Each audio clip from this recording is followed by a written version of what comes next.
Bloodstains don't wash out of Italian marble. They seep into the porous veins, leaving a permanent shadow that scrub brushes and industrial bleach can never quite erase. Victor knew this better than anyone, considering he built his legitimate corporate empire directly on top of those shadows. So when his notoriously inept maid shattered a crystal bourbon decanter over his imported office rug, he didn't just fire her. He threw her out into the freezing city rain. He didn't know she was the only thing keeping the wolves at the door. Victor rubbed his temples, feeling the familiar, rhythmic throb of a migraine pulsing behind his right eye. Rain lashed against the floor-to-ceiling windows of his penthouse office, distorting the neon glow of the city below into a smeared, abstract painting. It was past midnight. The rest of Russo Logistics had gone home hours ago, leaving only the security detail in the lobby, and him. And her. A sharp, metallic clatter echoed from the far corner of the room. Victor didn't even flinch. He just exhaled a long, tired breath. "Sorry," a quiet voice murmured. "Sorry, Mr. Russo. The duster caught the edge of the brass lamp." Chloe. She had been on the payroll for 3 months, hired by the agency his head of household management used, and she was without a doubt the most uncoordinated human being Victor had ever encountered. She tripped over the fringes of carpets. She knocked over wastebaskets. She seemed to exist in a perpetual state of nervous apology, her oversized grey uniform swallowing her small frame, her dark hair always falling out of its messy bun. "Just leave it, Chloe," Victor said, his voice flat. He didn't look up from the leather-bound ledger on his desk. This wasn't a standard corporate spreadsheet. It was the physical record of the port shipments, the real ones. The containers filled with untraceable firearms heading for the northern border. "I can fix it," she stammered, the rustle of her uniform indicating she was scrambling on the floor. "I'll just dust the baseboards over here." Victor ignored her, dragging a heavy pen down the column of numbers. The tension in his neck was unbearable. The Northern Syndicate, a ghost faction of the old Falcone family, had been making quiet moves against his shipping lanes. 2 of his lieutenants had gone missing in the last month. Nobody heard a thing. They just vanished. He was bleeding territory, and he couldn't find the source of the leak. He reached for his coffee mug. Empty. Before he could even hit the intercom, Chloe was there, a fresh, steaming mug in her trembling hand. She always seemed to know when he needed it, which was her only saving grace. "Careful," he warned, finally looking up at her. She had pale skin and dark, exhausted eyes that darted away from his the second they made contact. She smelled faintly of cheap lemon polish and rain. "Yes, sir. I've got it." She didn't have it. As she leaned over the massive mahogany desk, the heel of her scuffed sneaker caught the thick cable of his desk phone. She stumbled forward. Time seemed to slow down. Victor watched, paralyzed by pure, cynical inevitability, as the ceramic mug tipped over. Boiling black coffee surged over the rim like a tidal wave. It didn't hit the floor. It didn't hit the empty space of the desk. It landed directly, squarely on the open ledger. The dark liquid instantly saturated the thick, porous paper, obliterating the ink, soaking through the records of 3 months of illicit transactions. The numbers blurred into useless black smears. Silence descended on the room, heavier than the rain outside. Chloe stood frozen, her chest heaving. The empty mug rolled across the desk, a hollow mocking sound, before dropping onto the carpet with a dull thud. Victor stared at the ruined ledger. Hours of meticulous decoding vital records, linking his shell corporations to the dock foreman, gone. Irretrievable. A sudden cold rage settled in his chest, freezing out the exhaustion. It wasn't the hot, explosive anger of a street thug. It was the absolute sub-zero fury of a man who held power over life and death. He slowly stood up. He was a tall man, broad-shouldered, carrying the quiet, lethal grace of his violent past, hidden beneath a bespoke charcoal suit.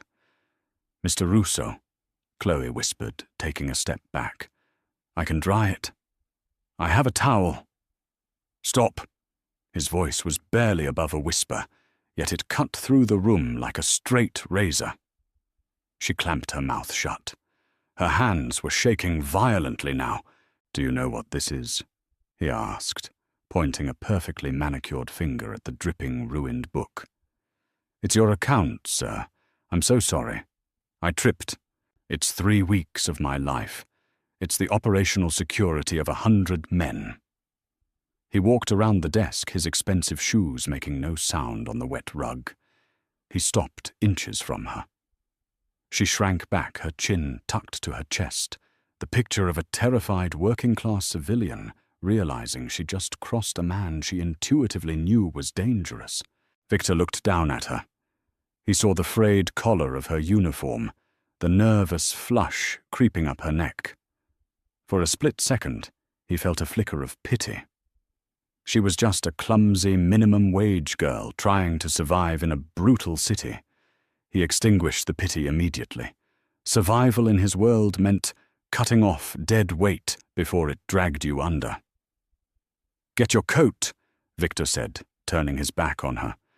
"Please, Mr. Russo, I need this job. My rent. You have 5 minutes to clear out your locker." He walked to the window, staring out at the rain. "If you are still in this building when the clock strikes 1, I will have security physically throw you onto the pavement. Your final paycheck will be mailed to whatever pathetic address you put on your application. Leave."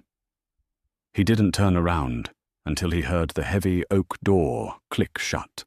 Victor stood in the quiet office, rubbing his eyes. He felt a headache morphing into a full-blown migraine. He walked back to the desk, pinching the corner of the soaking ledger, lifting it like a dead animal.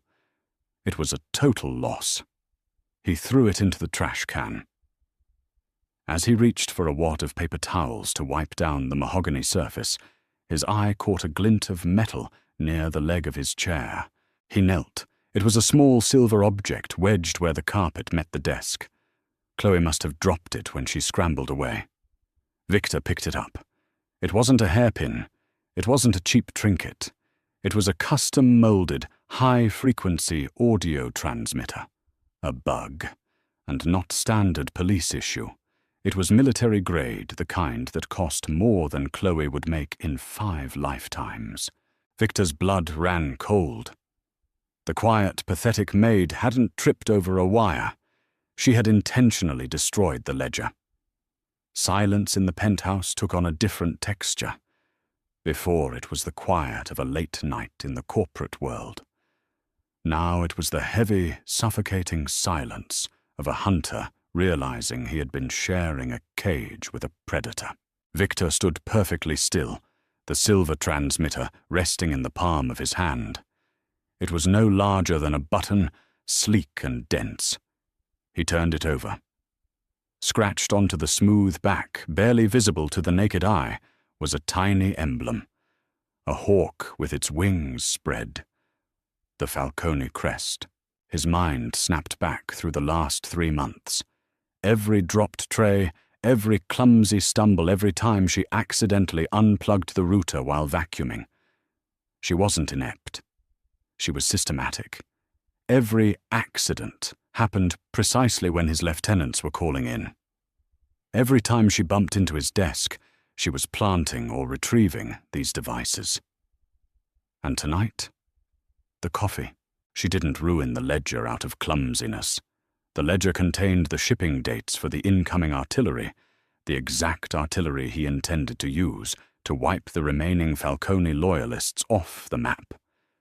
She destroyed the hard copy to buy her people time. "Son of a bitch," Victor breathed. The words tasted like ash. He lunged for his desk phone and hit the speed dial for his head of security. "Dominic, the maid, Chloe. Where is she?" "Just walked out the front doors, boss." Dominic's gravelly voice came through the speaker. "Looked like she was crying. You sack her. Lock down the building. Send 2 men out into the street right now. Bring her back upstairs. Do not let her get into a cab. Do not let her down into the subway. Bring her to me. Boss, it's pouring out there." "Do it," Victor roared, slamming the receiver down. He didn't wait. He crossed the room, ripped open a false panel in the mahogany walling, and pulled out a suppressed pistol, checking the chamber with practiced efficiency. He moved to the bank of security monitors on the far wall. His fingers flew across the keyboard, rewinding the lobby footage. The screen flickered, showing the high-definition feed of the ground floor. There was Chloe walking toward the revolving doors. She looked exactly as she had upstairs, hunched shoulders, wiping her eyes, the picture of a fired, desperate employee. Dominic's men, 2 bulky enforcers in dark suits, intercepted her just as she pushed through the glass doors onto the rain-slicked pavement. Victor leaned closer to the monitor, his knuckles turning white on the edge of the console. The audio feed was muffled by the rain, but he could see Dominic's men reaching for her arms, trying to steer her back inside. She shrank away, throwing her hands up defensively. It looked like panic. But Victor wasn't looking at the broad strokes anymore. He was watching her footwork. As the larger man grabbed her left wrist, Chloe didn't try to yank it back, a natural human instinct. Instead, she stepped into his guard. Her right foot pivoted, dropping her center of gravity. In a fraction of a second, her posture transformed from a cowering maid into a coiled spring. Victor watched in cold fascination as her free hand snapped up. It wasn't a punch. It was a precise, calculated strike to the soft tissue of the man's throat. The enforcer gagged, dropping her wrist. The second man reached inside his jacket for his weapon. Chloe didn't run. She ducked under his reaching arm, grabbed the lapels of his jacket, and used his own forward momentum to hurl his 200-pound frame directly into the thick glass of the revolving door. The glass spiderwebbed violently. She didn't even look back. She adjusted the collar of her cheap coat, turned on her heel, and vanished into the curtain of heavy rain. The entire altercation took less than 4 seconds. Victor hit pause. The screen froze on a blurred frame of her face just before she turned away. The terrified, submissive mask was gone. Her eyes were flat dead and entirely calculating. "Katerina," Victor whispered to the empty room. It was a ghost story the older bosses told over cigars. The old man Falcone didn't just have sons. He had a daughter sent away to Europe, trained not to lead the family from a boardroom, but to dismantle enemies from the inside. A phantom. Nobody knew what she looked like as an adult. They only knew her reputation. He had let her dust his office. He had let her make his coffee. He had let her stand behind him while he negotiated multi-million-dollar hits. His phone buzzed. It was Dominic. "Boss." Dominic coughed, sounding breathless and pained. She got away. She's not a normal civilian, Victor. She broke Paul's windpipe." "Call an ambulance for Paul," Victor said, his voice entirely devoid of panic. The rage was gone, replaced by a hyper-focused, chilling clarity. "Pull every file the agency sent us on Chloe Bennett. I want the fake background, the fake references, everything. Tear her locker apart." "What are we looking for?" "A ghost," Victor said. He hung up. He walked back to the ruined ledger, the smell of burnt coffee still hanging in the air. He realized now she hadn't been trembling out of fear when he fired her. She had been trembling from the adrenaline of a successful mission. She had played him flawlessly. Victor looked out at the sprawling, rain-soaked city. Out there in the dark, the heir to the Falcone Empire was disappearing into the shadows. And for the first time in 10 years, Victor Russo felt a genuine electric thrill of danger. She thought she had won by escaping. She didn't realize she had just given him a reason to burn the entire city down to find her. Fluorescent lights buzzed a low, irritating hum in the basement locker room of Russo Logistics. The air down here always smelled of industrial floor wax and stale sweat, a sharp contrast to the filtered, climate-controlled oxygen of the penthouse. Victor stood in front of locker number 42. Its cheap tin door hung open. The padlock snapped clean off by Dominic's bolt cutters. Dominic hovered a few feet back, pressing a bag of crushed ice against his ribs. He breathed in shallow, carefully measured gasps. Victor said nothing. He reached into the narrow metal compartment. It was empty. Almost. A standard-issue grey uniform hung neatly on a wire hanger. A pair of scuffed white orthotic sneakers sat perfectly parallel on the bottom shelf. A plastic name tag reading Chloe rested on the top rack next to a half-empty bottle of generic lemon hand lotion. That was it. No purse, no keys, no lint. Agency sent over her file. Dominic grunted, leaning heavily against the cinder block wall. Background check cleared 3 months ago. Orphan out of foster care, 2 previous domestic cleaning jobs, spotless record. Landlord at her apartment complex says she pays rent in cash on the 1st of the month. Keeps to herself. Victor picked up one of the sneakers. It was heavy. Too heavy. He dug his thumb into the thick rubber sole and applied pressure. The seam didn't bend. It separated. He wedged his fingers into the crack and ripped the sole entirely off the shoe. Beneath the cheap exterior was a custom-milled carbon fiber plate designed to silence footsteps and distribute weight evenly. You didn't buy those in a strip mall. You ordered them from military contractors in Belgium. The background is fabricated, Victor said, dropping the ruined shoe onto the linoleum floor. The agency was paid off, or she hacked their database and inserted her own ghost profile. Send someone to the apartment anyway. It'll be empty, but I want it scrubbed for DNA, fingerprints, hair follicles, anything. Victor, she broke Paul's windpipe with 2 fingers. She threw a 200-pound man through reinforced glass. We aren't dealing with a corporate spy. I know exactly what we are dealing with, Victor replied, his voice dropping an octave. He picked up the bottle of hand lotion. He unscrewed the cap and held it to his nose. It smelled like cheap lemon, yes, but underneath it was a faint, sterile trace of something chemical. He poured a small drop onto the metal bench and touched his lighter to it. The liquid didn't boil.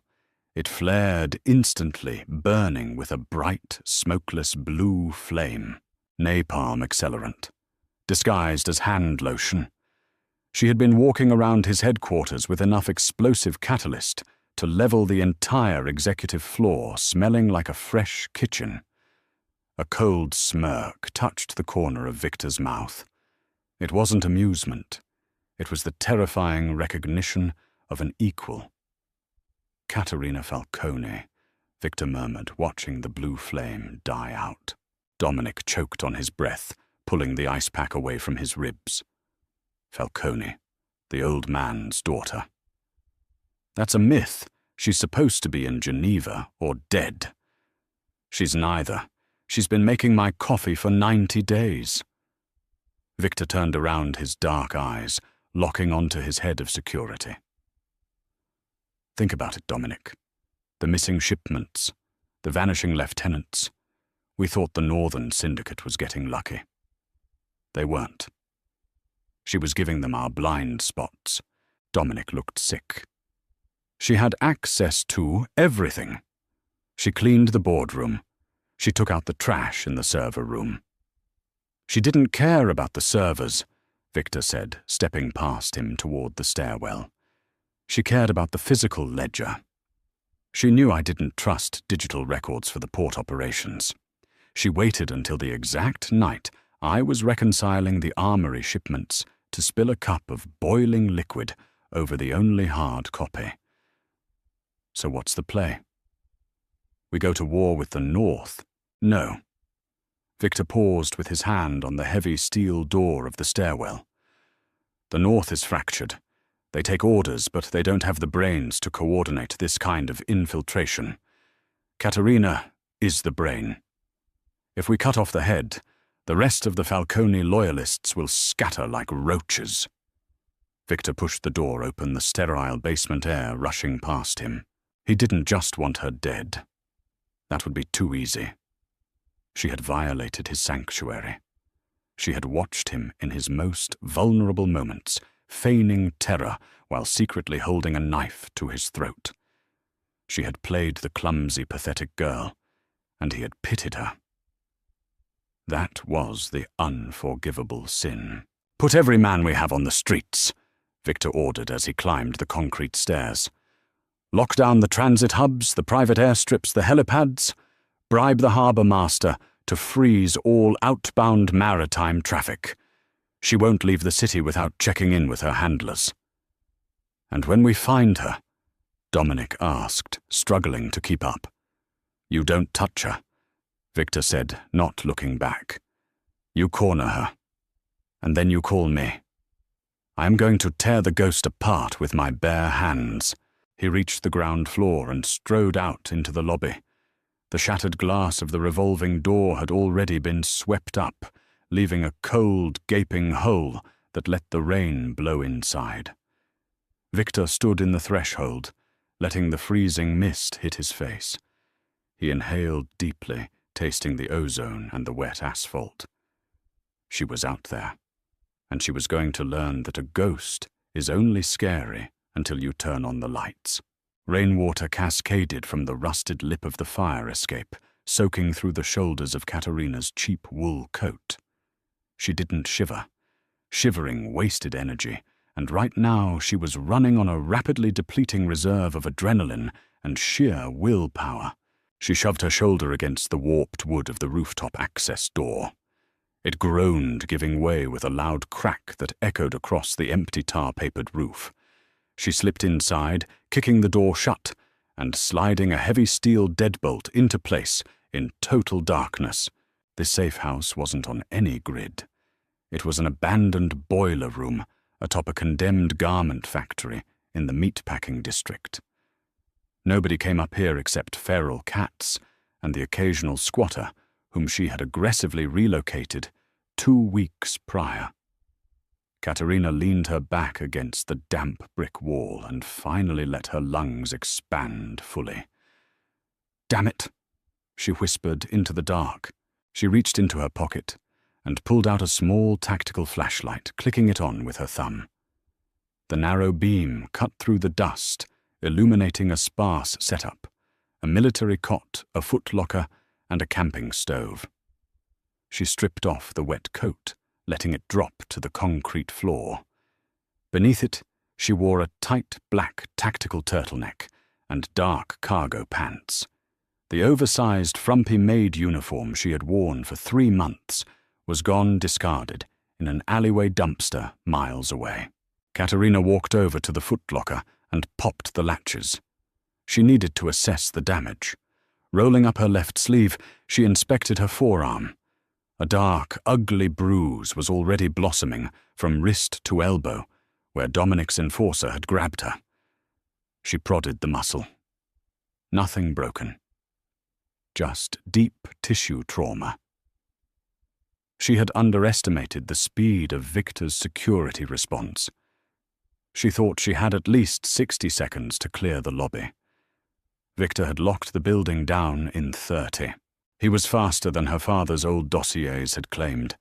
She grabbed a bottle of rubbing alcohol and a roll of gauze from the trunk. Pouring the alcohol onto a rag, she aggressively scrubbed the remaining cheap makeup from her face. The pale, exhausted complexion of Chloe washed away, revealing high, sharp cheekbones and a cold, calculating stare that had terrified men twice her age in the European underworld. Katerina sat on the edge of the cot, wrapping her wrist tightly. Her mind replayed the scene in the penthouse. The way Victor's eyes had turned completely dead when the coffee ruined the ledger. Most bosses would have screamed. They would have thrown a glass or hit her. Victor had gone perfectly, terrifyingly still. That was what made him dangerous. He didn't let emotion dictate his violence. He controlled it. Over the last 90 days, she had studied him meticulously. She had mapped his routines, decoded his tells, and found the physical locations of his illegal shipments. But she had also seen the other side of him. She had seen him stay up for 3 days straight to negotiate a ceasefire that saved civilian lives in the harbor district. She had watched him meticulously clean his own weapons. She had noticed the way he rubbed his temple when his migraines flared up. A silent admission of human frailty. He never showed his men. She had caught herself once or twice admiring him. Katerina tightened the gauze, pulling the tape with her teeth. Admiration was a liability. He was a usurper. He had taken her family's territory, and she was here to take it back. Destroying the ledger tonight was the final step. Without those shipping schedules, his incoming weapon supply was stalled. Tomorrow night, her men would hit his vulnerable warehouses, crippling his empire permanently. She just had to survive until tomorrow. Reaching back into the trunk, she pulled out a heavily encrypted satellite phone. It took 40 seconds to find a signal through the storm and the thick brick walls. She dialed a scrambled 12-digit sequence. It rang twice. "Status." A gruff, heavily accented voice answered. It was Matteo, her father's oldest capo, currently running the northern remnants from a basement in Queens. "The ledger is destroyed," Katerina said, her voice completely devoid of the stammering hesitation she used as Chloe. "He's blind. Move on the docks at midnight tomorrow." "You took a massive risk doing it yourself," Matteo grumbled. "Did he see your face? Did he recognize you?" "No," Katerina lied. She didn't know why she lied. A strange instinct of self-preservation, perhaps. "But my cover is blown. The infiltration phase is over." "Where are you?" "Safe House Beta, Meatpacking District." Silence hung on the line for a fraction of a second too long. The hair on the back of Katerina's neck stood up. "Matteo." "Stay put, Katerina." Matteo said, his voice dropping slightly. "We're sending an extraction team. They'll be there in 20 minutes. Sit tight." The line went dead. Katerina stared at the phone. Her pulse, which had finally begun to slow down, suddenly spiked. Matteo never called it Safe House Beta. He hated operational jargon. He always called it the Butcher's Roof. And Matteo never promised an extraction team in 20 minutes. In this weather across the city, it would take 45 minutes minimum to mobilize a quiet crew. Unless they were already mobilized. Unless they were already nearby. Katerina dropped the phone on the cot. A cold, nauseating realization washed over her. The Northern Syndicate was fractured. Victor had said it himself in his boardroom meetings. They were bleeding money desperate. What if Matteo didn't want to fight a war against Russo Logistics tomorrow? What if Matteo had decided that handing over the ghost of the Falcone family to Victor Russo was a better, more lucrative peace offering? She wasn't waiting for an extraction team. She was waiting for a hit squad. Katerina moved instantly. She didn't bother packing the trunk. She grabbed a fully loaded Glock 19, racked the slide, and shoved it into the holster at her lower back. She snatched a spare magazine and slid it into her pocket. A heavy metallic thud echoed from the floor below. Someone had just kicked open the street-level access door. They weren't using stealth. They were moving fast. She killed the flashlight, plunging the room back into absolute darkness. She walked silently to the heavy steel door she had just bolted, pressing her ear against the freezing metal. Footsteps, heavy boots echoing on the concrete stairs.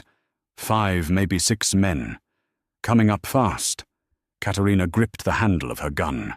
She was the heir to an empire, but right now, trapped on a roof in the pouring rain, she was just a rat in a cage. And the water was rising. Rain battered the rusted tin of the roof in heavy, punishing sheets. Katerina backed away from the reinforced door, her boots making absolutely no sound on the wet concrete. 6 men in a bottleneck stairwell. She had one 15-round magazine in her weapon and a spare in her pocket. Mathematically, she could drop them if they filed in one by one. But hit squads didn't knock politely. They breached, flooded the zone, and sprayed lead until nothing moved. She needed an equalizer. Her eyes darted to the camping stove resting near the footlocker. Attached to it was a small green propane cylinder. It wasn't C4, but in a confined, poorly ventilated boiler room, rapid gas expansion didn't care about the difference. She grabbed the cylinder, unscrewed the brass fitting, and listened to the sharp hiss of escaping gas. The smell of rotten eggs immediately filled the damp air, thick and nauseating. She rolled the hissing tank directly toward the base of the heavy metal door. "Stack up," a muffled voice commanded from the other side of the steel. Katerina retreated to the far corner of the room, crouching behind a massive cast-iron water heater. She raised her Glock, resting her wrists on the rusted pipe to stabilize her aim. Her finger slipped inside the trigger guard. She breathed in, holding the icy air in her lungs. A heavy boot kicked the door. The deadbolt groaned, but held. "Breaching," the voice growled. A deafening blast shattered the lock. The door flew inward, rebounding violently off the brick wall. 2 men in dark raincoats poured into the threshold. Assault rifles raised, sweeping the dark room with under-barrel flashlights. Katerina didn't aim for the men. She aimed for the invisible cloud of gas pooling around their ankles. She squeezed the trigger twice. The muzzle flash ignited the concentrated propane. A terrifying whoosh sucked the oxygen out of the room, followed instantly by a concussive shockwave of orange fire. The explosion blew the 2-point men backward into the stairwell, their clothes catching the flash burn. Their screams echoed down the concrete shaft. Katerina didn't wait for the smoke to clear. She broke from cover, sprinting toward the gaping doorway. A 3rd man staggered into the frame, coughing his weapon aimed blindly into the black smoke. Katerina didn't slow down. She drove the palm of her hand upward, smashing his nose into his brain pan, and ripped the rifle from his grip as he dropped. She stepped over his twitching body, stepping out onto the external fire escape, rather than taking the stairs. The iron grate was slick with rain and moss. Below her, a 6-story drop into a narrow, garbage-choked alleyway. Bullets pinged off the brick wall inches from her head. The remaining men in the stairwell were firing blindly through the smoke. Sharp splinters of brick dusted her cheek, drawing a thin line of blood. Katerina swung her leg over the railing. The adjacent building was an old meat-packing plant, its flat gravel roof about 10 feet across the alley, but 3 floors lower. A terrifying, uncontrolled drop. Another burst of automatic fire chewed through the iron railing where her hand had just been. She didn't look down. She just pushed off the iron ledge and jumped. Gravity yanked her downward in a stomach-churning freefall. The dark alley blurred past her peripheral vision. She hit the gravel roof of the neighboring building hard. Too hard. Her boots struck the loose stones, but her forward momentum sent her tumbling violently. Her shoulder slammed into a raised ventilation duct with a sickening crunch. Pain blinding and white-hot spiked through her left side. She gasped, all the air violently expelled from her lungs. She rolled into the shadow of the duct, clutching her arm to her chest. Above her, flashlights cut through the rain, sweeping the alley. "Where is she?" a voice yelled from the higher roof. Check the street. She couldn't have jumped that. Katerina gritted her teeth, tasting the metallic tang of copper in her mouth. She had bitten her tongue during the impact. Her left shoulder was dislocated. The arm hung useless and heavy at her side. She pressed her back against the cold, wet metal of the vent. The rain washed the blood from her face, mixing with the dirt and gravel. Matteo. The betrayal burned worse than the torn ligaments in her shoulder.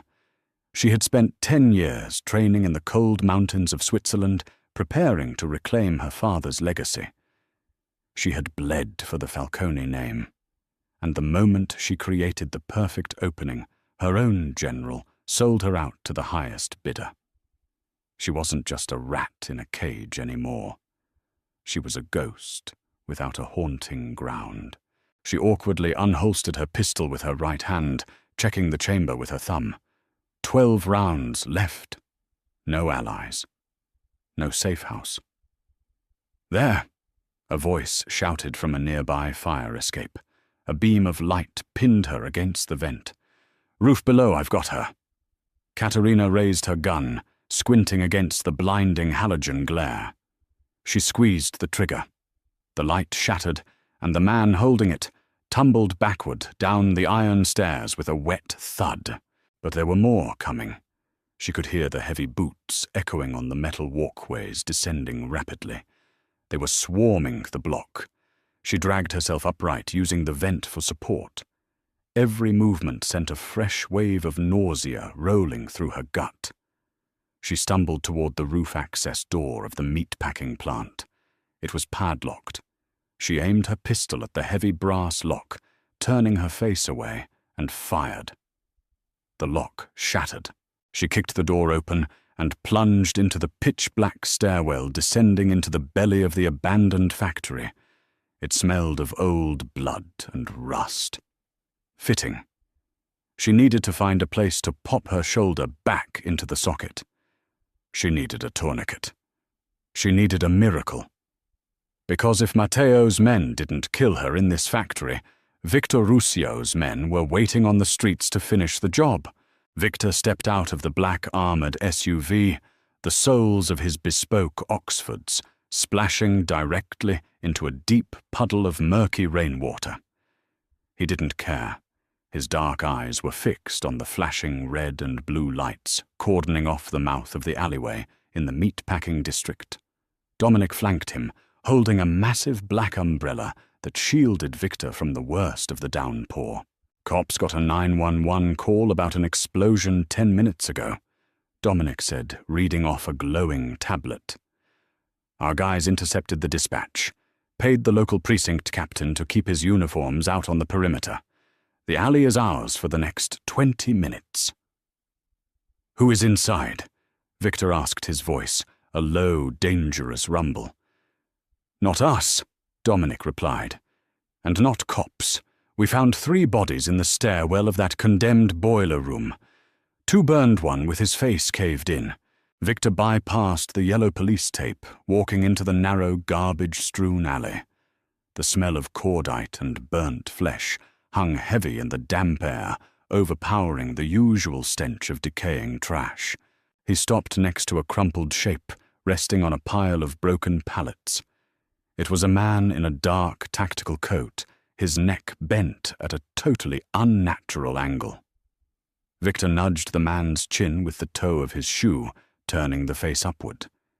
He recognized the heavy, crude ink tattooed on the corpse's neck, a serpent wrapping around a dagger. Matteo's crew, Victor said softly. He looked up at the rusted fire escapes, crisscrossing the brick walls above them.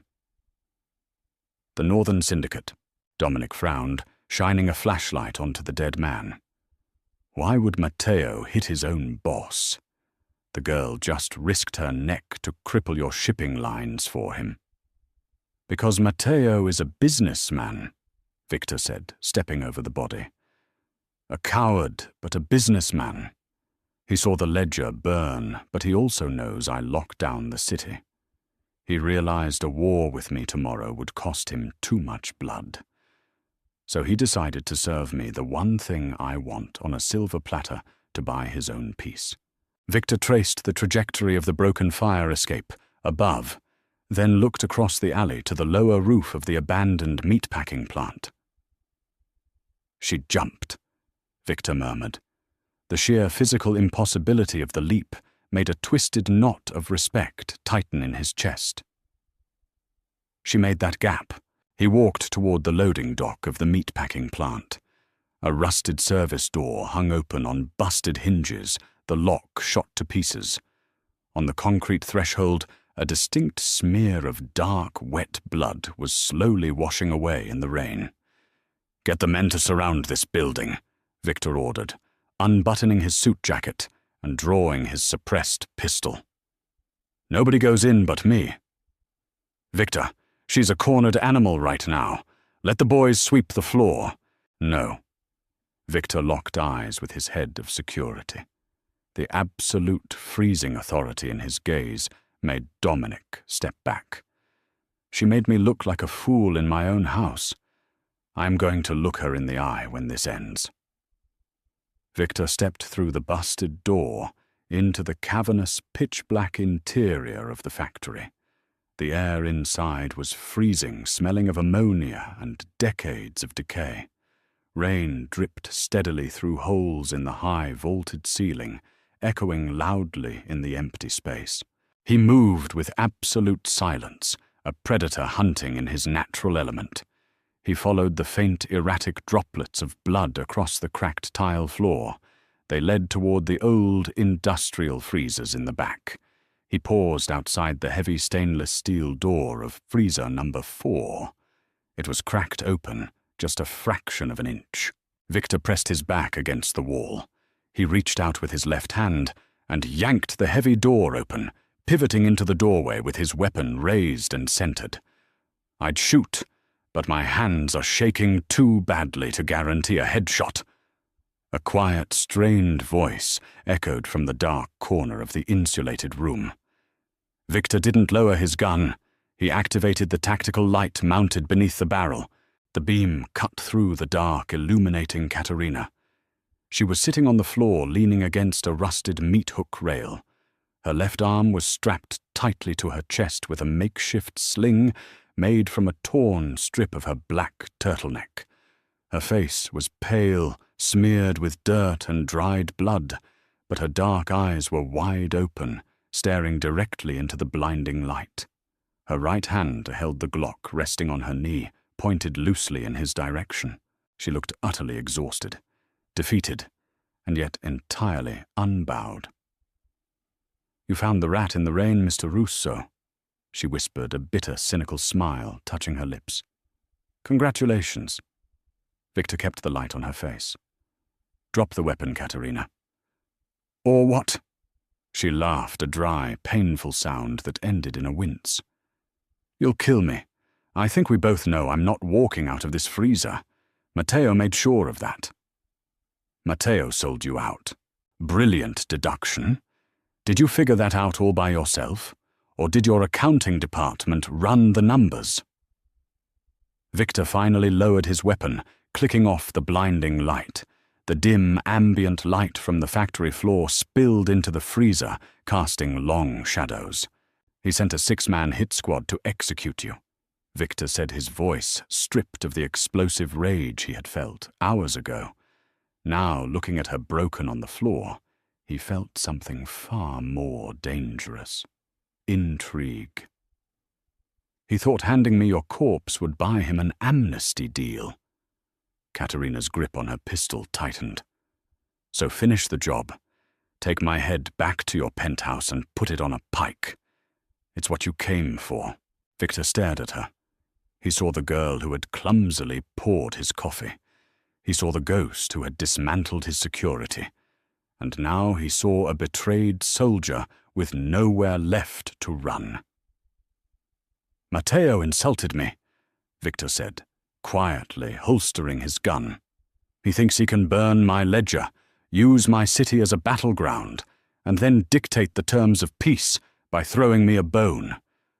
I don't take scraps from cowards." Katerina frowned, confusion cutting through her pain. "What are you saying?" Victor took a step closer, towering over her in the dark. "I'm saying you are currently unemployed, Chloe," Victor said, extending a perfectly manicured hand toward her. "And I have a vacancy for someone who knows how to break a man's windpipe. You want revenge on the man who sold your family out. Get up. We have work to do." Blood dripped from Katerina's fingertips, pooling on the cracked floor tiles of the industrial freezer. She stared at Victor's outstretched hand. It was a flawless hand. Uncalloused, steady the crisp white cuff of a $1,000 shirt perfectly aligned beneath the tailored wool of his suit jacket. It was the hand of a man who commanded violence from a safe distance.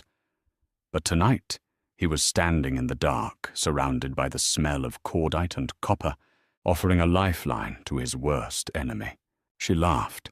It was a harsh, scraping sound that rattled painfully in her chest. She let the Glock slide from her grip, the heavy polymer clattering against the metal grate. "You don't want a maid. Victor," she whispered, her chin dropping slightly, as a fresh wave of exhaustion hit her. "I have enough people to clean my floors," Victor replied smoothly, stepping closer. He didn't lower his hand. "I need someone who can burn a house down from the inside, and you need an army to deal with Matteo.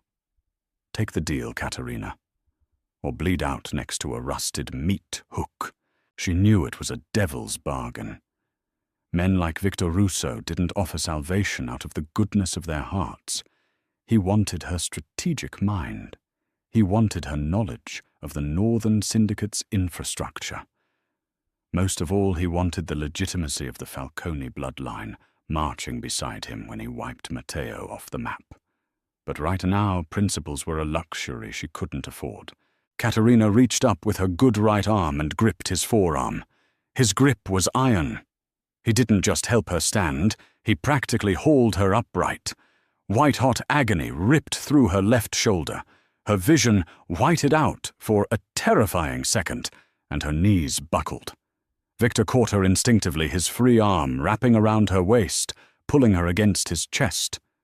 She smelled his cologne cedar and cold rain cutting through the stench of the slaughterhouse.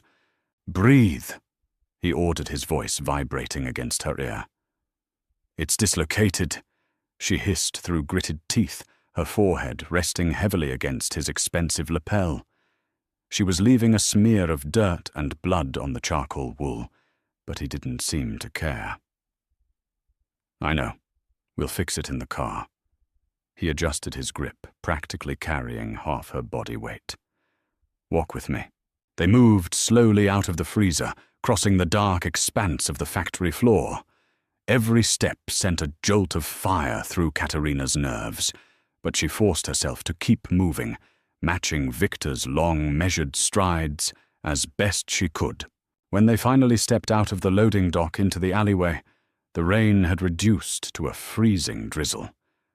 Dominic was waiting by the black armored SUV, his hand resting casually on his hip near his holster.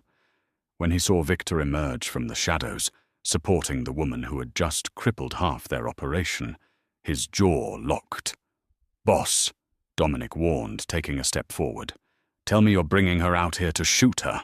Open the back door, Dominic." Victor said, his tone leaving absolutely no room for debate. Dominic stared at Katerina. She met his gaze with dead, flat eyes, leaning heavily against Victor. Dominic muttered a curse under his breath and yanked the heavy, reinforced door open. Victor helped her into the back seat, easing her onto the plush leather before climbing in beside her. Dominic got behind the wheel, slamming his door with unnecessary force. "Drive to the Brooklyn townhouse," Victor commanded. "Take the bridges. I want a perimeter set up before we arrive." The SUV pulled away from the curb, leaving the flashing police lights and the bodies behind. The interior of the car was warm, smelling of rich leather and the faint ozone of the air conditioning. Katerina slumped against the tinted window, her breathing shallow. The adrenaline was fading rapidly and shock was beginning to claw its way in. Her skin felt like ice. Victor reached into a hidden compartment under the center console and pulled out a heavy medical kit. He unzipped it, extracting a pair of heavy shears and a roll of white athletic tape. "Sit forward," he said. She obeyed blindly. Victor slid the shears beneath the blood-soaked fabric of her tactical turtleneck and cut cleanly up the seam. He peeled the ruined fabric back, exposing her bruised, swollen shoulder. The joint was visibly deformed, the bone protruding sharply against the pale skin. Victor's fingers, surprisingly gentle, probed the surrounding muscle. Katerina flinched, biting her lip so hard she tasted fresh blood. Matteo's men didn't do this, Victor noted quietly, his eyes focused entirely on the injury. "I fell," she managed to say. "Missed the jump." "You made a 30-foot lateral jump in the rain. Most men would have broken their necks." Victor picked up a thick leather wallet from the console and pressed it against her mouth. "Bite down." She took the leather between her teeth. She knew what was coming. Victor placed his left hand firmly against her rib cage, anchoring her to the seat. His right hand gripped her elbow. He didn't count down. He didn't offer a hollow warning. He simply applied a sudden violent torque, pulling the arm outward and twisting. A sickening pop echoed in the quiet cabin. Katerina screamed into the leather, her eyes rolling back as a blinding flash of agony hijacked her nervous system. She blindly grabbed Victor's thigh with her right hand, her nails digging viciously through his trousers. He didn't flinch.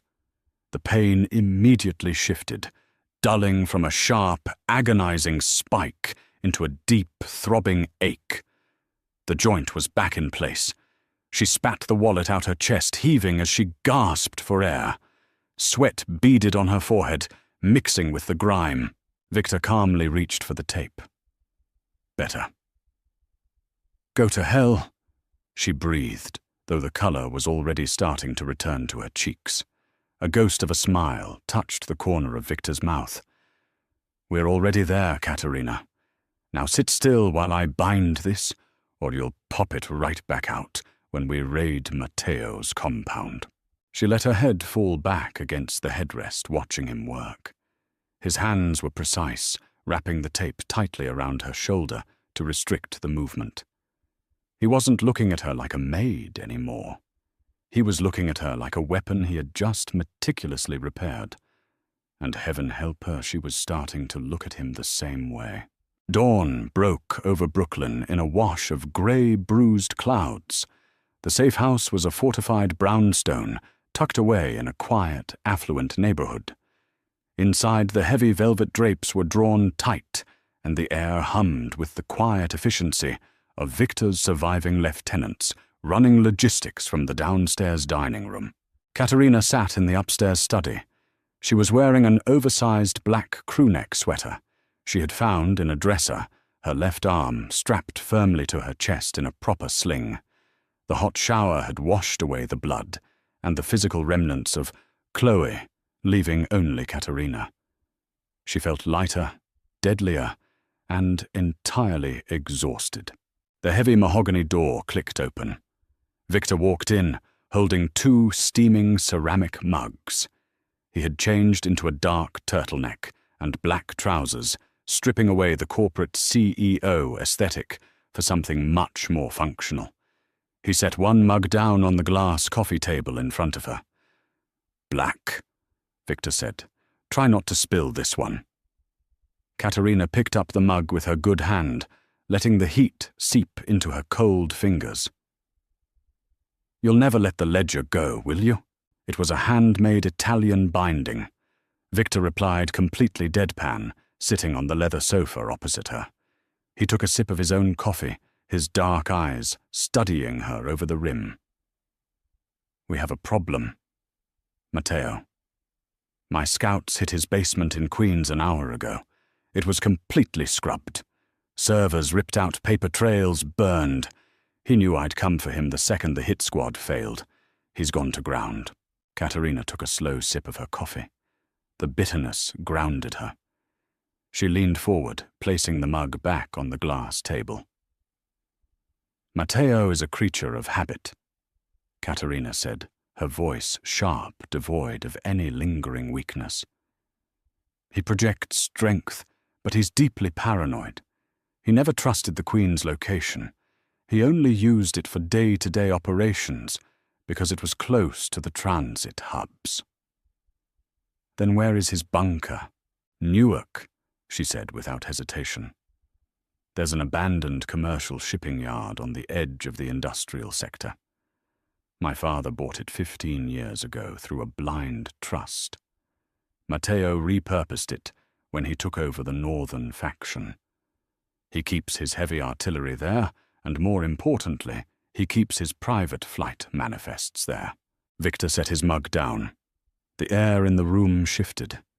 This was the intelligence he had been bleeding money and men for months trying to uncover, and she had just handed it to him over morning coffee. You knew this the entire time you were dusting my office, Victor said, leaning back, a dark fascination creeping into his tone. Of course I did. I built the security protocols for that yard when I was 22. Katerina met his gaze, head on. The perimeter is ringed with motion sensors, but they have a 3-second delay designed to prevent false alarms from stray dogs. The reinforced gate is manual secured from the inside. He'll have 20 men minimum inside the main warehouse. If you hit the front, they'll chew your crew to pieces with suppressing fire, while Matteo takes the underground utility tunnel to a waiting chopper. So we don't hit the front. We hit the roof, Katerina said. The skylights are frosted, reinforced glass, but the structural integrity of the steel framing is compromised by rust. I noted it in a report 5 years ago. Matteo is too cheap to fix infrastructure. We drop in from above, bypass the perimeter sensors completely, and cut off the utility tunnel before he even realizes we're inside. Victor stared at her. The silence stretched between them, thick and electric. For 3 months she had been a shadow in the corner of his eye. A clumsy, timid girl who bumped into furniture and stuttered when spoken to. Now, looking at the sharp, ruthless tactician sitting across from him, he realized he had never actually seen her until this exact moment. You are a terrifying woman, Katerina, Victor murmured softly. You don't survive in this family by being pleasant, Victor. He stood up, walking over to a heavy wooden desk in the corner of the room. He unlocked the top drawer and pulled out a sleek black object. He walked back to her and placed it on the glass table next to her coffee mug. It was a compact Sig Sauer P365, chambered in 9 millimeters, clean, perfectly oiled, and entirely untraceable. We move at midnight, Victor said, his eyes locking onto hers. Dominic will lead the distraction team at the front gate. You and I are taking the roof. If Matteo makes it to that tunnel, he disappears forever. I am not letting that happen. Katerina looked at the weapon, then up at Victor. You're trusting me with a loaded gun at your back. I'm trusting that you hate him more than you hate me. Victor leaned over the table, his face inches from hers. The proximity was deliberate, a sudden, intense gravitational pull. And I'm trusting that when you pull the trigger, you won't miss. Katerina didn't pull away. She reached out her fingers, curling around the cold, textured grip of the Sig. It felt right. I never miss, Victor, she whispered. I just play the long game. Then the game ends tonight. Victor straightened up, adjusting the cuffs of his sweater. Rest up, Ghost. We're going hunting. Wind tore off the harbor, carrying the scent of industrial exhaust. High above the rusted Newark shipping yard, Victor and Katerina lay flat against the corrugated roof of the primary warehouse. Rain had given way to a heavy fog, masking their approach. Victor checked his watch. 11:59. Beside him, Katerina was pressed against the wet steel, her left arm secured tightly beneath her jacket. Her right hand gripped the Sig Sauer with terrifying stillness. She didn't shiver. Her breathing was slow, measured, and predatory. 10 seconds, Victor whispered. He traced the edge of the skylight panel they had bypassed the motion sensors to reach. As she described, the iron frame was eaten through with rust. Katerina nodded, shifting her weight onto her knees. Below, a massive explosion shattered the midnight quiet. A flash of orange illuminated the fog, followed by the deafening rattle of automatic gunfire. Dominic had driven a rigged sedan into the front gates, drawing the attention of every guard in the compound. Shouts echoed from the yard. Heavy boots hammered against the concrete inside the warehouse. "Now," Victor commanded. He swung a heavy pry bar into the rusted joint of the skylight. The metal snapped with a sharp crack. Victor gripped the frame and heaved backward, ripping the panel free. He didn't hesitate, dropping through the hole into the pitch-black rafters. Katerina followed an instant later. She landed awkwardly on the steel I-beam, a sharp hiss escaping her teeth as the impact jarred her bound shoulder. Victor caught her waist, stabilizing her before she could slip, pulling her flush against his chest in the dark. Below them, the warehouse floor was a chaotic ant farm. Men in tactical gear sprinted toward the front loading bays, their weapons drawn completely, ignoring the ceiling. "Utility tunnel," Victor murmured, his breath brushing her ear. Katerina pointed with the barrel of her pistol toward the far northern corner. "Behind the rusted shipping containers, the electrical box is a dummy door." They moved silently along the catwalks, shadows hunting in the industrial gloom. By the time they reached the metal stairs descending into the northern corner, the warehouse was mostly empty, the guards fully engaged in the brutal firefight at the perimeter. But not Matteo. A heavy grating sound echoed from the corner. The dummy electrical box swung open, revealing a dimly lit concrete tunnel. Two massive enforcers flanked the entrance, their assault rifles sweeping the empty floor. Between them stood Matteo. He wore a rumpled trench coat, clutching a thick leather briefcase to his chest, his face pale and slick with panicked sweat. Victor descended the stairs in absolute silence, drawing his suppressed pistol. He tapped Katerina's shoulder, holding up 2 fingers, then pointing to the guard on the left. She gave a single curt nod. They stepped out from behind the rusted shipping containers, simultaneously. Victor fired twice. The hollow cough of the suppressor was barely audible over the distant gunfire. The guard on the left crumpled his knees, giving out instantly. Before the second guard could swing his rifle, Katerina raised the SIG. Shooting one-handed, her stance compromised by the sling, she aimed for the throat. The sharp crack of her unsuppressed weapon shattered the immediate silence. The man dropped his rifle, clutching his ruined neck as he collapsed. Matteo froze. The briefcase slipped from his sweaty fingers, hitting the floor with a heavy thud. He stared down the barrel of Katerina's smoking gun. "Katerina." Matteo choked out his eyes wide, darting from her to the towering, lethal presence of Victor Russo, stepping out of the shadows. "You were dead." "I learned how to fall, Matteo," Katerina said. Her voice was terrifyingly calm. She stepped forward, her boots crunching over the scattered brass casings on the floor. "Listen to me," Matteo pleaded, backing up until his shoulders hit the concrete tunnel entrance. He looked at Victor. "Russo, whatever she promised you, I can double it. The routes, the European contacts. It's all in the briefcase. You don't need this ghost. She's a liability." Victor stopped a few feet away, casually lowering his weapon. He slipped his free hand into his pocket, looking at Matteo with absolute freezing contempt. "You burned my ledger, Matteo," Victor said softly. "You sent men into my city, And worst of all, you thought you could use her as a bargaining chip. Victor turned his head slightly, his dark eyes locking onto Katerina. She isn't a liability. She's the only person in this city who actually terrifies me. And I respect that. Matteo swallowed hard, turning his desperate gaze back to the woman he had betrayed. Katerina, I kept the family alive.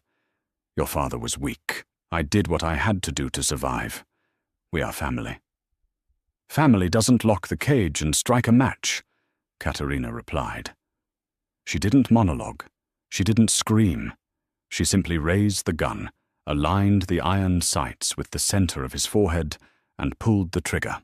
The gunshot echoed violently in the cavernous space. Matteo slid down the wall, leaving a dark smear against the concrete, his lifeless eyes staring vacantly into the dark. Silence rushed back in heavy and absolute, save for the distant fading sirens. Katerina lowered the gun.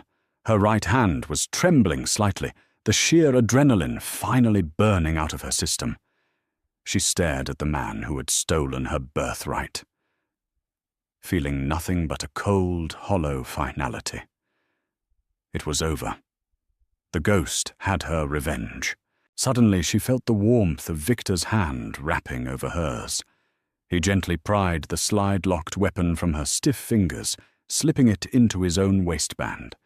He stepped into her space, entirely unbothered by the blood and the violence that hung thick in the air.